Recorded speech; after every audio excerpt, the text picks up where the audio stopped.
My name's Abby, and I worship the devil. Love. That's cute. My name's Core, and I have vampire fangs. Yeah. Hi, friends. My name's Jasmine, and I like heavy metal, black coffee, and horror movies. Hey friends, it's Jasmine, and I hope that you all are doing well. If you're new to my channel, welcome. I am a witchy content creator of sorts, and if you are a returning subscriber, it's good to see you back. Hope that you have been doing well, that you have been blessed, and living loud and in color. So today's video is going to kind of be like the kickoff to the Circle City Witch podcast. So some of you might remember that like roughly a year ago or so, Abby the Witch here on YouTube and I started this Circle City Witch podcast. And the Circle City Witch podcast, okay, Circle City is sort of like a nod to Indianapolis. Indianapolis is known as the Circle City. We have, of course, the Indy 500, the racetrack. We have an interstate called 465 that goes all around the major capital. It's called the Circle City. And also, Circle City Witches is just simply a vibe. So with all that being said, make sure that you check out the links down below. And also, part 1 is going to be on my channel. Part 2 is going to be on Abby's channel. Make sure that you are subscribed to both channels. That way you can stay up to date on the episodes. First episode is going to be on cemeteries and graveyards and talking about that as traditional witches, talking about necromancy and death work and what that looks like for us. Let me know what you think of this episode. If you like it, give it a like. If you want to see more, make sure that you're subscribed to my channel and hit the bell. Also, make sure that you're subscribed to Abby the Witch's channel and hit the bell. Hitting the bell, make sure that you stay notified to like all updates all the time. So hit the bell, witch. We already have some plans for our December release. But if you have any suggestions of topics that you would like us to cover, please comment them down below and maybe we will entertain them. Can't promise that, but maybe. Till next time, witches, blessed be, and let's get into this episode. See you in hell. Hello, everyone. Welcome to the Circle City's Witches podcast. I am Abby the Witch. You can find me on Instagram and Patreon, and of course here on YouTube. Hi, everyone. I'm Conjure Cutie, also known as Core. You can check me out by the link below. Hi, everyone. I'm Jasmine, and we three witches are coming at you from the Circle City, live and in color. Love. For our first episode, we will be discussing necromancy, the red soul, and cemeteries. Yes, and we've all been taking time to research some local-ish cemeteries, right? Yes. So the first thing is the name of the cemetery we've been researching. I have been researching Summit Lawn Cemetery. I'm not going to say the city just because, like, for safety, but Summit Lawn Cemetery that is very nearby my home, my local cemetery. Core, where have you been researching? So I've been researching the Farley Cemetery, which is also known as the Old Blue Cemetery in Carmel, Indiana. And of course, the nickname Old Blue Cemetery took me down a completely separate rabbit hole for why it's called Old Blue Cemetery. So the cemetery that I selected to do a little bit of research about is the Orange North Cemetery, which is here in Indiana. And yeah, it's been really interesting to dig into that. So Cora, I'm curious as to why, and you can get into this more like later like when we get to this topic, but why is it named? What was it called? Deep Blues? What's it called? So it was called Old Blue Cemetery. Old Blue Cemetery. Yes. And the guy who originally started the cemetery, his name was James Farley, and he was a Freemason. But he donated quite a bit to the community, and part of that was the cemetery, but another part of it was a schoolhouse that his son was the schoolmaster at and taught all the children at. And I guess it was just like the road going from the school to the cemetery was known as like Old Blue School Road. So then they took the cemetery name to be like, I don't know, Old Blue Cemetery. And the schoolhouse is currently painted blue. So like that ties it all in somehow. I don't know. Okay. There's like a lot of wealthy Freemasons that, you know, here in the Midwest, more specifically around Indiana, where like they've just donated their property, their houses, whatever. Like when they pass, they donate it to like the city that they live in. Cox Hall. Yeah, Cox Hall was donated. Not a cemetery, but an art park. And yeah, that was donated. So that's kind of interesting, you know. Yeah, I read a little bit about another cemetery here. I won't talk too much about it, but it was also donated to the church, I think.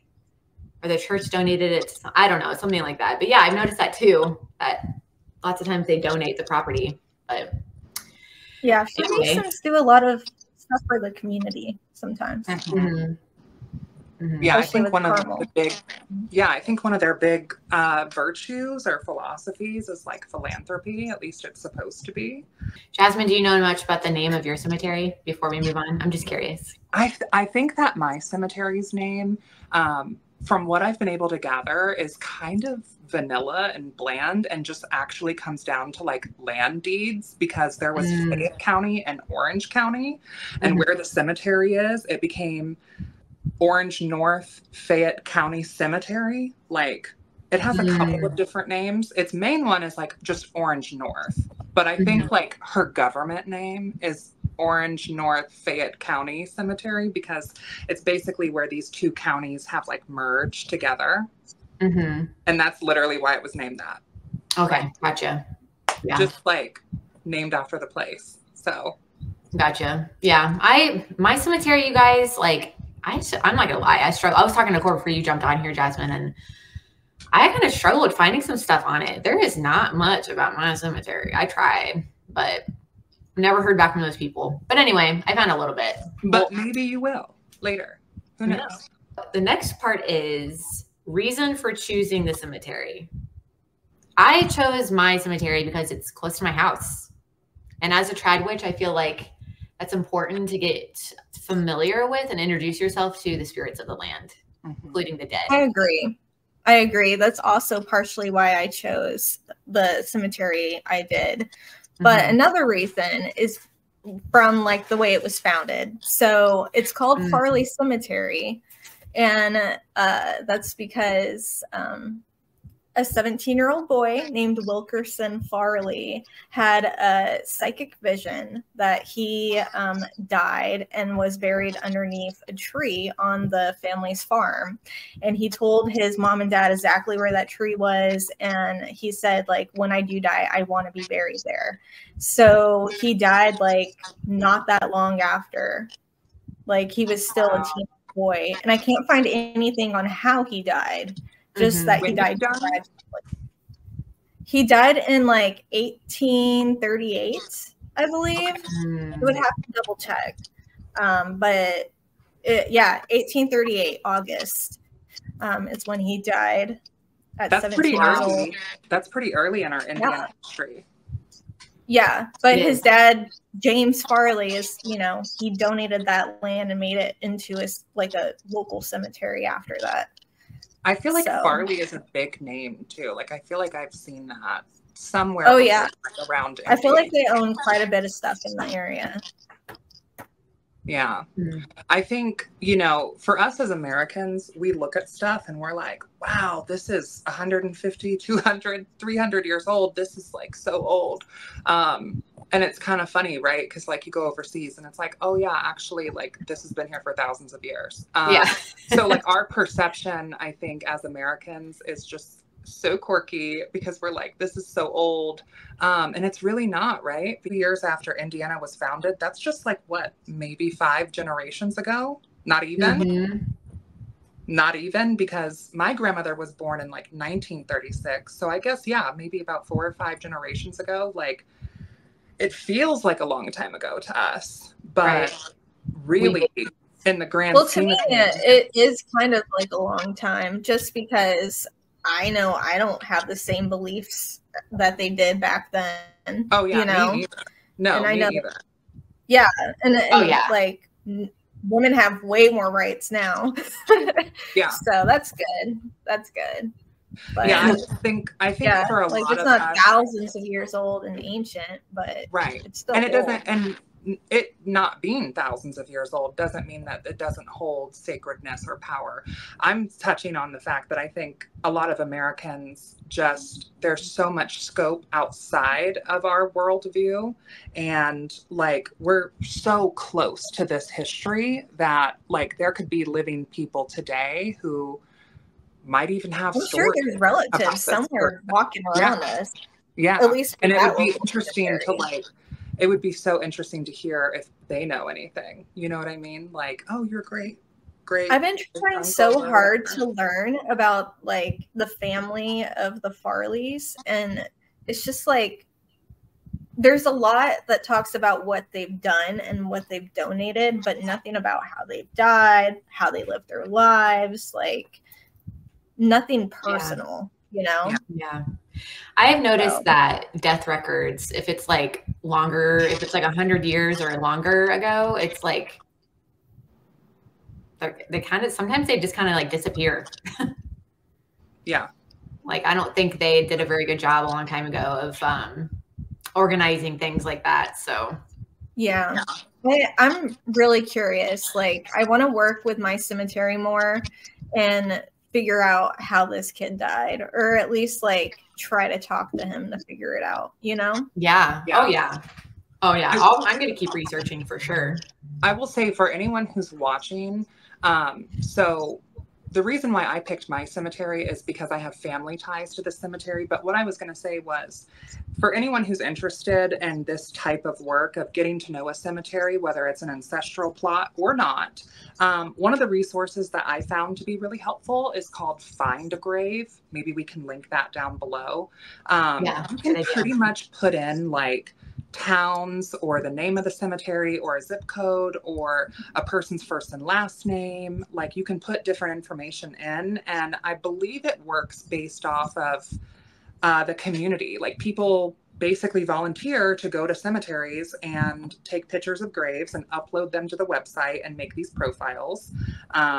And they also work with like obituaries. So another reason that's cool is when you get on that website, if you find someone, a lot of times you can find who their siblings might be, their children, their spouses, their parents, their grandparents, and you can continue to click through and go back in generations. It's really interesting, especially when they have like newspaper articles about, you know, remarkable things maybe they have done or participated in, or their obituary itself.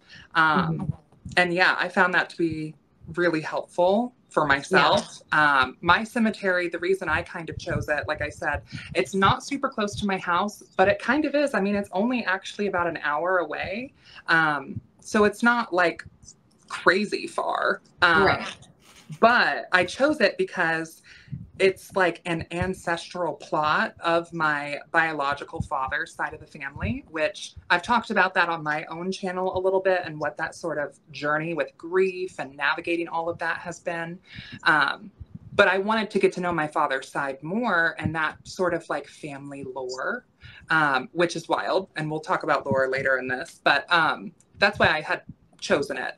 And I think that there's a lot of value in both that sort of ancestral connection to a cemetery. But I know that a lot of modern trad witches, especially us here in the States, again, because our history really only goes back a couple hundred years before it goes elsewhere, unless you're indigenous, right? Because our ancestors came and colonized and did all sorts of crazy, disreputable things. So like, it only goes back that far. So if you don't have spirits that you work with as like ancestors, I think that you can still pact with familiar spirits in cemeteries that you aren't related to. And one being closest to your house. Yeah. And I think one being closest to your house is really convenient and really ideal. So I know some people have, you know, struggled with the idea of ancestor work because maybe they haven't joined the grief club and they haven't lost anyone, or maybe they're estranged from their family, or maybe they're adopted and they don't know their biological bloodline. When we as trad witches, when we talk about like the red soul, like we're talking about our beloved dead as in our ancestors, but there's also the mighty dead and the witches who have come before us. And there's also just the restless dead, the people that aren't mighty or beloved, but are dead, and we can interact with them and we can work with them in our necromancy. Yeah. Yeah. That's, you know, that's the big thing for me too, is it not only is it like really convenient for it, you know, the nearby cemetery, it's nearby and everything. Sure, it's convenient, but when I moved here, I haven't lived here for very long, right? I've only lived here for like a year. And when I first moved here, I like had a calling to that cemetery, you know, and I really think it's because of like, yeah, totally. And I feel like just like utilizing and learning about the land that's local to you is a very trad craft witch thing, totally. You know? And I feel like dead flora or fauna. Yeah. Definitely. You know?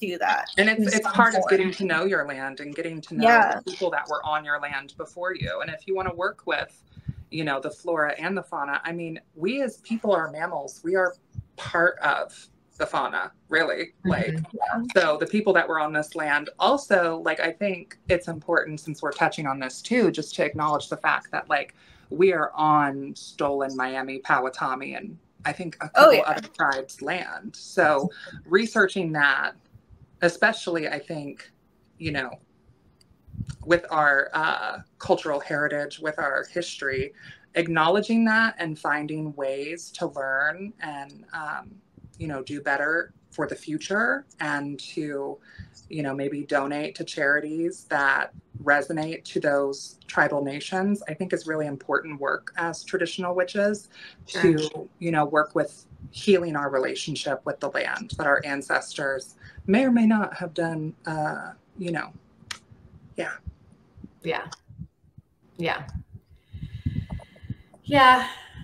I agree with that. I think it's definitely important. I think we owe that to the land, especially if we're going to be, or in spirits, if we're going to be working with them, especially, you know.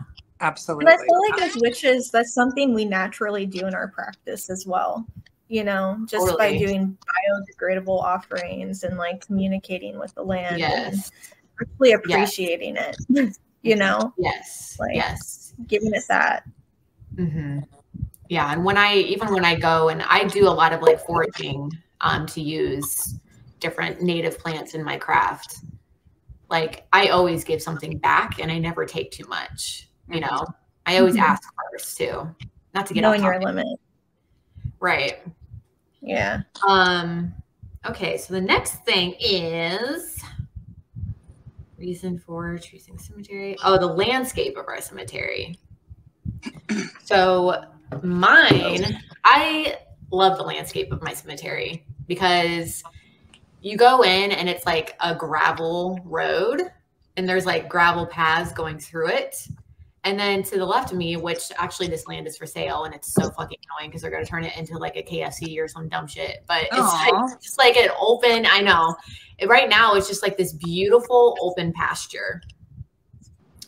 And then you keep walking back, and there's this beautiful creek. I think I sent you guys a video of it. I'm not sure. But there's this beautiful creek going behind it. It's very Midwestern, like country cemetery. I love it. And I love that liminal space, like that lane that goes between the cemetery and the pasture. I think that space right there is very liminal. And there's a tree stump right at the entrance that I give the offerings to before I like go into the actual cemetery. So that's what mine looks like. Yeah.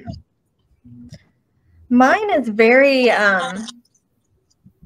unexpected, I would say. Like when you drive up, there's no real parking lot. There's just like a small little square that you have to park into and hopefully catch time. And to get up to the entrance, it's really cute, but there's like 2 historical memorial signs, like talking about honoring the veterans, and there's a giant veteran memorial flagpole. It's mostly on a hill, so I would say it's weird. It's almost like a tunnel draining area in front that kind of makes a liminal area when you're walking over into the cemetery. I don't know how to explain it. I would have to maybe like take a picture and we can link it below or something. But yeah, I really want to come and visit both of your guys' cemeteries that you guys ship. And they're not like your cemetery. They're not super far from each other, right? Right. Yeah, I visited pretty close. What war memorials are they? Do you know? It's just for veterans. It's just general. like, yeah, just general veterans. There is actually, so I don't know if this is off topic of the layout, but maybe not. But so in 2001, they did like a radar to see if there's any more plots for burial because they still wanted to use and utilize the cemetery. And they found 8 or 9 unmarked graves and at least like 2 other things that may be like partial bodies, like 2 other spots of partial bodies. What the hell? It's all unmarked. They have no idea whose like bodies they are or like how old they are. But it makes me wonder if like Wilkerson Farley was actually the like oldest grave there, you know? So I've been wondering that. The oldest there's one, no information at all. Yeah, the oldest one in my cemetery, I can't find any information about her. She's literally just listed as a Jane Doe, and there's pretty much no information. And I think her grave, like, wasn't, I think it's just like a unmarked, like rock, basically. And she's just referred to as Jane Doe. And she was 18. That's like pretty much all the information that there is about her. And my cemetery's landscape, Cora came down with me. Lorelei met us there. It was really fun. It's very rural Indiana. Like, there's no major highway there. You pretty much have to get off the highway and then go down, like, gravel country roads for about 35 minutes or so. It's really pretty. It's very flat. Yeah, by cornfields, surrounded by the corn and flat land, and really pretty mature trees. I don't remember what type of trees they are. And the cemetery is relatively small. There's just like a gravel road that goes in the shape of a U. And then the cemetery plots are around that big gravel U sort of shape. And there's a road, I think, that goes through that U part as well. But yeah, it's just it feels so Indiana. Like when I'm there, I'm like, this is what other people think of, you know? Very I live Midwest. in Indy. Yeah, I live in Indy, so like that's the capital. Okay. But when people think of Indy, they're always like, oh, like there's really nothing there. And there is. It's really not. Outside of central Indiana, though, it is pretty rural. There's a lot of rural. And flat. Yeah. The city, though, the city is the city. The city is the city. But yeah, very flat land. And I'm just like, oh yeah, I could see a tornado coming through here. Okay. I see a deer jumping into my hood. Literally. Literally. Yeah, I saw the videos of your cemetery, Jasmine, and it looked really pretty. It looks very quiet. Yeah. When Cor and Lorelei, when we all met up down there, it was interesting because there was also a funeral going on. So like we waited to like get out and start investigating and doing our work, if you will, until, you know, after the funeral, because it is so small that I feel like if we got out and just like started making offerings, pulling out tarot cards, collecting dirt, Sure. like, you know, out of respect. And also, I don't know, I could be related to those people. I have no idea. Somehow, a lot of the people in that cemetery, I think there's like 136 or 137 like graves total. And I'm related to most of those people in one way or another, be it by blood or by law. So I don't know. That was just kind of a weird, somewhat othering, but also somewhat strange and liminal and just odd experience, right? To be in a cemetery where I'm like, oh, I wonder who died. I wonder if we're related. Yeah. Like, it was, that's bizarre. That's like that other raccoon cemetery I was grave telling you is really about. cute though. What? That raccoon grave, very cute. Yeah. Oh, yeah. There's a raccoon grave? Oh. Yeah. So I have an uncle who's, I think he's actually my great uncle, and his tombstone has raccoon paws on it. Aw. And he was a raccoon hunter. Apparently like very renowned for his raccoon hunting because he won several awards that was published in the newspaper, and they put raccoon paws on his tombstone because he was such an avid hunter. So wow, I didn't know you could win awards for that. I didn't know that. Very Indiana.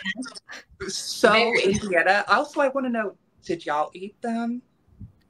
What they yes, taste like? they probably do. What they taste like? Because I've never had raccoon. Sorry that my lighting's funky, but I've never had raccoon. But like, I might try it. You know.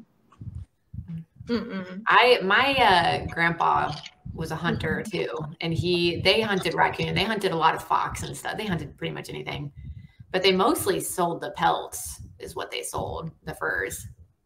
Yeah, he did a lot of trapping. But so I had gone to, you know, my biological father's funeral because that's how I found out about this cemetery. One of my relatives had told me about it. They invited me to go. I wasn't sure if I was going to or not. Again, the whole story's on my page if you care, if you're interested. But that's how I found out about this cemetery. And when I went at the repass after, yeah, there's a ton of hunters, like still living today hunters. So I have like a good venison plug and possibly other bone plugs now. And also too, like they were all super welcoming and like friendly. And I was nervous about going to a rural Indiana cemetery because hello. But they were all very friendly and very welcoming. And then, yeah, I have a bunch of like hunters in the past, like that raccoon hunters, grave, who's like my great uncle or whatever. But the Farley Cemetery that I've been researching, they actually have like a giant dog statue, and I don't know if it's the grave for the dog or if the person who's buried there just likes dogs. So now my dogs are that. It's pretty big, like it's about as tall as me. So can you guys hear my dogs? Yeah. Just saying. What a coincidence. What a coincidence. They knew. I, as far as like the layout, it's pretty flat and there's not a ton, but I will say that there is like a good amount of, like Union soldiers and World War soldiers. And for the listeners, okay, fun fact about Indiana is we were the 19th state that became part of the United States. So that makes us, you know, kind of on the younger side of the United States, if you will. And we had the second lowest population at the time of the Civil War.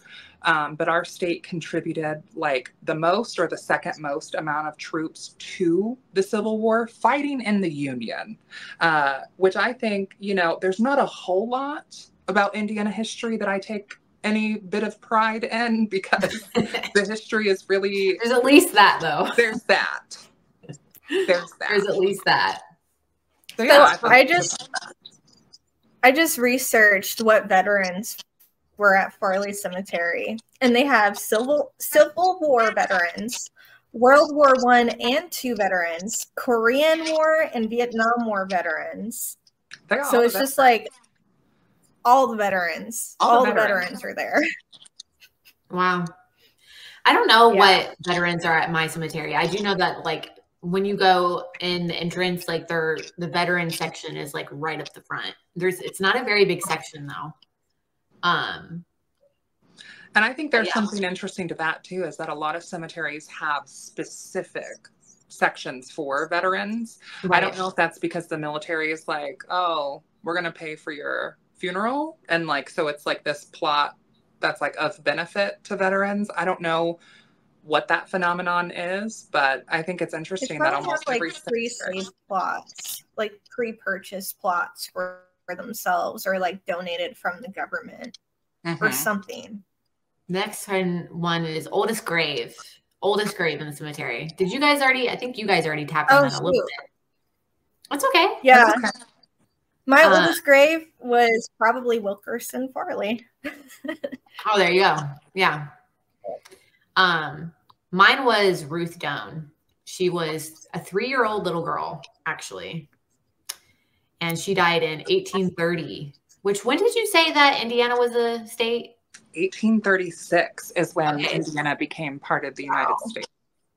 Okay. So this was before Indiana was even an official state. Wow. Which I also learned that, I'm trying to fix my lighting situation. I probably shouldn't sat in front of a window during sunset. But I learned that, so 1836, like around that bucket of time, they're considered Indiana settlers.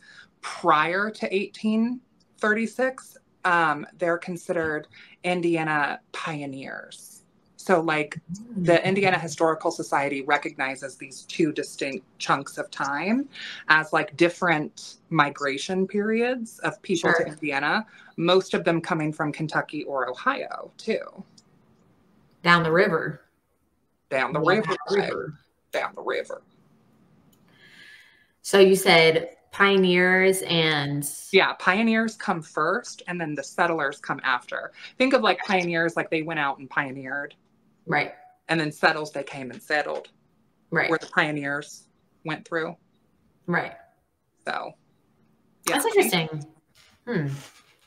Well, now I'm second guessing myself because it might be 1816 instead of 1836. I'm sure anyone who's listening, correct me. It's either... I have to look it up. I think Core's on it though. Yeah, it's either 1816 or 1836. But before Indiana became a state is pioneer era, and after is like settler up to a certain date. While you're trying to find that, I'll talk a little bit about the oldest person. 1816. Oh, it is 1816. Okay. November 11th, 1816. November 11th? December. December, okay. So does that mean that our state is a Sagittarius? There you go. But the little girl who is like the oldest grave in my cemetery, I think it was her mom, or like just a little bit of a fun fact. She was actually a really well-renowned like scientist and like professor. Her mom was, and I guess the Doan family is like really big in like my area of Indiana. And, apparently there's something about Ruth Doan's mom. I forget her mom's name, but she was supposed to be buried in another plot and then like accidentally buried her in the cemetery that I am researching. So there's like, yeah, there's like, Quack, honestly, my husband did most of the research on that part because he like went down a rabbit hole of like. We love a dynamic duo. Yeah. We love a dynamic duo. But so also, I wish he was up here to kind of help. Science. Shout out to the women in science. Right? I know. I was like in the 1800s too. I was like, wow, that's impressive. It. Yeah. I thought that was really cool. So, but yeah, she's a 3-year-old little girl. I haven't found her grave yet, but I want to go back and find her grave. Is it marked?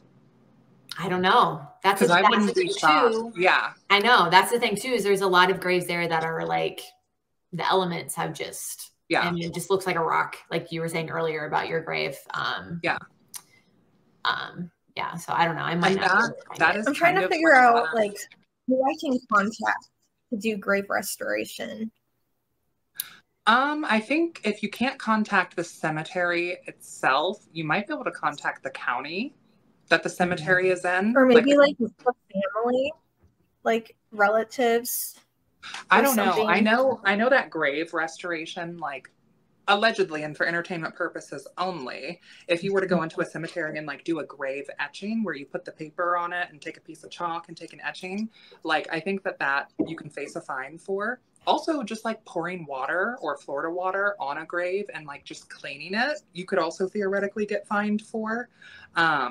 So for anyone watching, just, you know, allegedly and for entertainment purposes. Make sure you get permission first before doing anything. Yes. And if you're going to be bad, at least be good at it. Okay. Or if you're not going to, you know, be good at hiding it.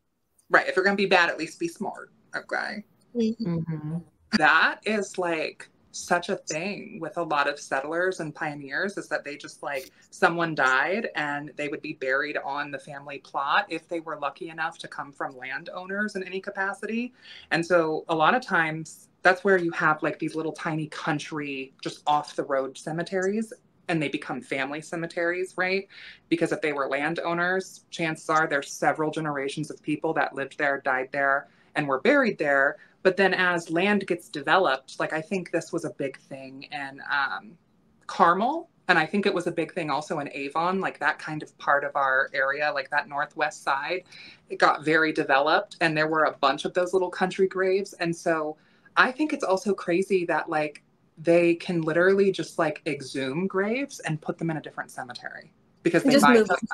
You know, Like, and then like wild. it's crazy that they can forget some too, and it just be okay. There's It's a just, project. well, There's a soccer stadium that's supposed to be built. Noblesville. Is it Noblesville? I thought it was around Keystone, the soccer stadium.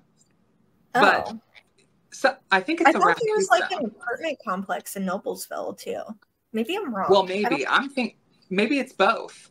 It could be both. The way that this world is set up, and I'm thinking of, I think it's around Keystone. They were building like a soccer stadium or a soccer field, and in the middle of construction, they found like half a dozen human remains. Oh my gosh! I remember that. So construction has just completely paused, and they just like are waiting for permission, I guess, to like figure out what to do. They don't know. I mean, the human remains are old. Well, like that's how they discovered those unmarked graves in my cemetery. Was like them doing a radar to try to bury more people, and then being like, "Oh shit, there's actually like nine people we didn't know about." Yeah. Oh, you know, things just happen. Yeah. I'm gonna try to close this blind really quick. Or like, not to mention like how a lot of graves, like if they're old enough, people get permission to just like build on top of them. Right. Yeah. Well, they'll stack on. That shit's fucked. There was an apartment complex that I heard about from a friend in Lebanon. Maybe this is what you're thinking, Core. Because there was an apartment complex in Lebanon that was an old Civil War cemetery that they just built an apartment complex on top of. Yeah. And she was like telling me about how like her apartment complex had hella activity. Like, and I'm like, yeah, I could imagine. Oh, I bet. I could imagine. Yeah. Yeah, I bet. All right. So, did you oldest grave in your cemetery? Did you mention that? The oldest grave in my cemetery is Jane Doe, who I kind of mentioned, but that's right. There's really not a whole lot of information about her. Like, I think her tombstone is literally just a big rock. And all we really know is that she was 18 and she was the first person buried there. So really don't know anything about her. I might be somehow related to her by law or by blood, again, because the cemetery I picked is an ancestral plot. So yeah, I don't know. There's something very liminal with my cemetery. Like, I don't know. I still feel like one of those unmarked graves, or a few of them, were buried there before that kid, Wilkerson Farley, was buried there. But he's like the oldest one there. So, you know, mystery, forever a mystery. Serious. Core, have you tried talking with any other spirits? Like maybe like any of the unmarked, if you know where they exactly where they're lay, or I haven't. I've been trying to just build a relationship with the cemetery right now. So I've only like actually spoke to Wilkerson. And I've been like, you know, doing offerings for other plots and other areas. But right. for now, like when I'm trying to communicate with the cemetery, I'll either just get some dirt and make like an incense with the dirt from not a specific plot, just from the cemetery to like go right. back to the channel. Or I will, you know, do my little scissor thing and talk to the spirit specifically when I'm on top of their grave. So okay, gotcha. I was just curious. You should tell them about the scissor thing because I feel like it's really it's so cool. Yeah. Okay. So I don't know. This is not like American traditional. This is not, I don't know where this came from. It just came to me, but I trusted my intuition on it. And I stick scissors into the ground and then I open them up as they're in the ground. And then I use that as a way to like be a gate opener to the spirits, you know? I love that. I'll use a notebook and let them talk to me with my hand. Yeah. And then kind of read through the scribble.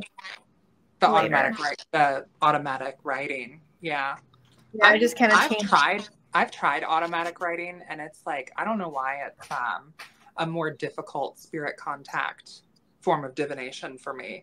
I feel like, I don't know if it was in Jake Richards' Backwoods Witchcraft or if maybe it was in Southern Conjure by Aaron Oberon, but there was something really similar to that, I think with sewing needles, where like basically church ladies would like basically take their sewing needles out of their purse after church because it was a big thing to like basically go to the graveyard when they were connected to churches. So after the service, you would go and leave flowers or whatever for the dead. And I was reading something about like Appalachian, like granny core sort of magic about these like little ladies going out with their sewing needles and sticking it in the ground. I love it. Yeah. And doing something similar. I usually use like really tiny, like sewing scissors. They're like sewing scissors. Yeah. They're just easy to travel with, you know? Yeah. They're easy to travel with.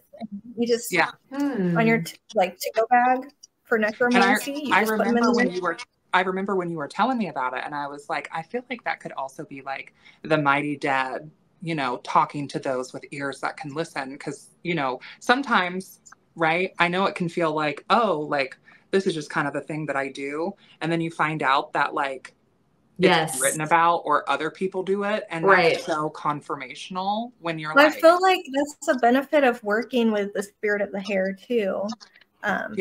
You know, it does give you that power to listen sometimes. Yeah, totally. It's funny you say you use scissors too. I love that.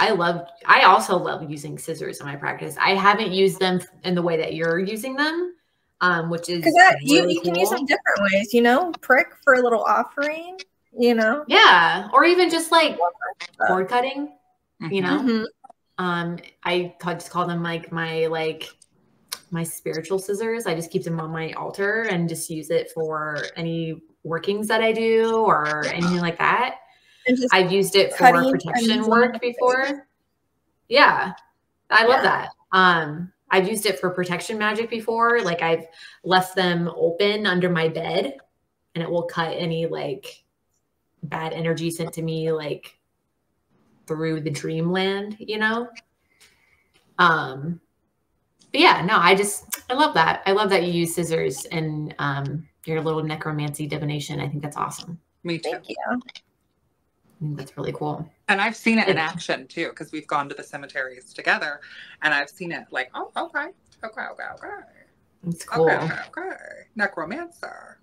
And it is so cool too when you like do something and you're like, why does this seem so like it just feels why do I need to do that? Yes. Why does it seem so like natural to me? And then you find out, you like read something about it or like what you were saying, Jasmine. It's like, I haven't read anything like specifically with the scissors in that way, but I feel like it's close enough that like, I feel like Core, there could have been a spirit that was like, stick that in the ground, baby. You know what I mean? Yeah. Like, yeah. Yep. Totally. Yeah. That's how I felt about I don't know dowsing why I rods had too. them on me to begin with. It was just like random. Well, And then scissors are something- always good. I like to have on in your witch on the go bag. Like Cora and I, we have these Cutting little bits on cords. the go. Yeah, or anything. Like if you're needing some hemp or some ribbon or some rope for something, you need to cut it from spool. Like they're just very practical. You need to like trim a little. What is that? Like propagating or taking a little cutting off of a plant? Yep. Like tons of uses. Very practical. Very mindful. Very demure. And I like that you're using like the little scissors too. That's like a lot more practical. Which are like sewing scissors. Love it.